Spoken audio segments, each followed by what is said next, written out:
Tell me, do you bleed? What's up, guys? OKOYE video here. Now, we do know that she is an excellent dot champion, meaning she applies damage over time, and those two damages come from bleed and shock. But what happens when you're going up against a champion that's immune to one or both?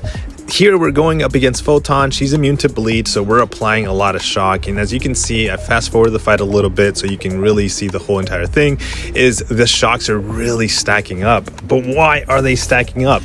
Well, in her description, she reads critical hits inflict bleed and shock debuffs, dealing at rank 3 756 direct damage and energy damage over a certain period of time. Each time an immunity prevents, whether it's bleed or shock debuff, refreshes either the bleed or the shock that is not immune. So in the case of Luke Cage, he's immune to bleed. She's constantly refreshing the shock as it gets applied. Same thing here for Superior Iron Man or Iron Man Infamous. He's immune to shock. She's reapplying the bleeds. So can she do these fights? Yes. Is she gonna be as fast as possible?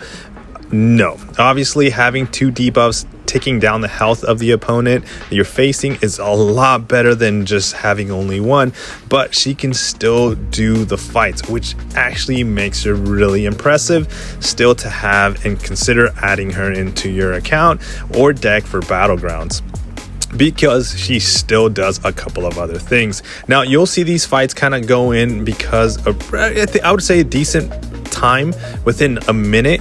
Now, what you don't want to bring her is into opponents and fights that are completely immune to the bleed and shock. So this thing is immune to shock and bleed, and with her crit damage and the damage she actually applies outside of dot, it's not impressive. She is a really, like what we used to say, what, noodle? She doesn't hit hard. Now, she still has some utilities to deal with possible evading champions that are immune to those two debuffs, but ideally, don't bring her to those fights. The other thing that I've noticed that hurts her quite a lot is basically champions at glance, and that hurts just any champion in general. But if they're immune to one thing too as well, it just really just shuts her down. So let me know if you're going to be bringing this champion, or you're going to be buying this champion to add her to your account. Take care. Catch you guys on the next one.